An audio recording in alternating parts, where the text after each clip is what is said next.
अस्सलाम वालेकुम स्टूडेंट्स। आज हम बात करेंगे law of conservation of mess. ठीक है, law of conservation of mess और मैटर, इसको मैटर भी कह सकते हैं, दोनों सेम मीन है। ठीक है, अब यहाँ पर आप देख रहे हैं law of conservation of mess में, ये law of conservation of mess हमारा फर्स्ट लॉ है केमिकल्स में, जिसको हम आज करने लगे हैं। ठीक है, कंजर्वेशन, कंजर्वेशन मीन होता है बरकरार रहना। मीन कि अगर कोई केमिकल रिएक्शन हो रहा है तो उसमें रिएक्टेंट्स की अमाउंट प्रोडक्ट्स की अमाउंट के इक्वल होगी। मतलब कि जो केमिकल रिएक्शन से पहले हमारे पास रिएक्टेंट्स की अमाउंट थी आफ्टर रिएक्शंस प्रोडक्ट्स की अमाउंट भी सेम हो। Law of conservation of mass was put forward by French chemist Lavoisier in 1785। According to him, during a chemical reaction, mass is neither created nor destroyed, but it changes from one form to another. इस mean के chemical reactions में जो total mess होता है reactants का, ना तो वो बनता है और ना ही वो ख़त्म होता है, बल्कि एक फॉर्म से दूसरी फॉर्म में कन्वर्ट हो जाता है। या इसके लॉ को इस तरह भी कह सकते हैं, during a chemical reactions total mass of the products is equal to the total mass of the reactants. मतलब कि प्रोडक्ट्स का जो टोटल मैस होता है वो रिएक्टेंट्स के टोटल मैस के इक्वल होता है। हम एग्जांपल यहाँ पर डिस्कस कर लेते हैं सिल्वर नाइट्रेट और सोडियम क्लोराइड की। यहाँ पर हमारे पास दो बीकर हैं, एक में सिल्वर नाइट्रेट है और एक में सोडियम क्लोराइड है। ठीक है, बिफोर रिएक्शंस हमने इस अपरेटस का वेट कर लिया। ठीक है, जब हमने सिल्वर नाइट्रेट को सोडियम क्लोराइड के साथ मिक्स किया तो फिर हमने क्या देखा कि सिल्वर क्लोराइड और सोडियम नाइट्रेट जो हैं वो प्रोड्यूस हुए, प्रोडक्ट्स भी हमें मिले। ठीक है, लेकिन बिफोर रिएक्शंस इन दोनों का वेट कितना था, 92.95 ग्राम्स। After reactions 92.95 grams. मतलब कि इन दोनों का reactants before reactions and after reactions weight जो है वो सेम रहा। ठीक है, तो एक तो एग्जांपल हमारे पास ये हो गई। नेक्स्ट एग्जांपल भी डिस्कस कर लेते हैं यहाँ पर law of conservation of mess की।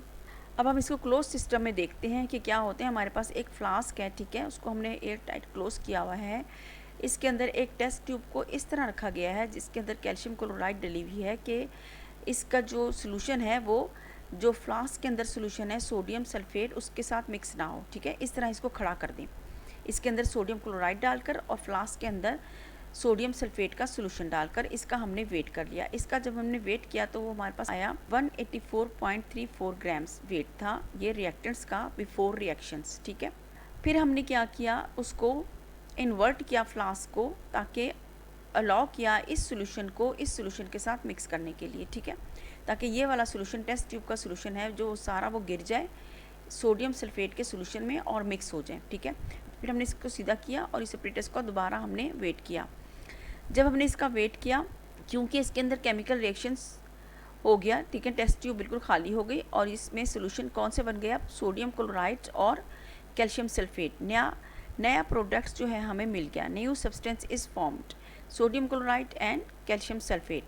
हमने इसका इस अपरेटस को रख के इसका फिर वेट किया। हमारे पास क्या आया, इसका वेट जब हमने दोबारा किया प्रोडक्ट्स का वेट भी सेम आया 184.34 ग्राम्स। ठीक है, ये हमारे पास प्रोडक्ट्स में हमें न्यू चीज़ प्रोड्यूस हो गई, बट इसका जो वेट था, मैस था, वो इक्वल था किसके, रिएक्टेंट्स के।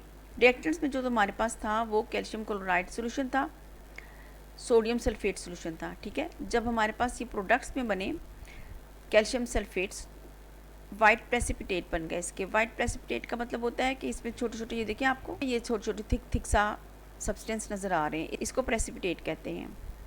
सोडियम क्लोराइड सोल्यूशन हमें मिल गया। ठीक है, तो ये हमारे पास एक और एग्जांपल हमने आप यहाँ पर डिस्कस कर ली कि before reactions and after reactions the weight of reactants is equal to the weight of products. तो ये law of conservation of mass था। क्या, during a chemical reactions mass is neither created nor destroyed but it change from one form to another, और during a chemical reactions total mass of the products is equal to the total mass of the reactants.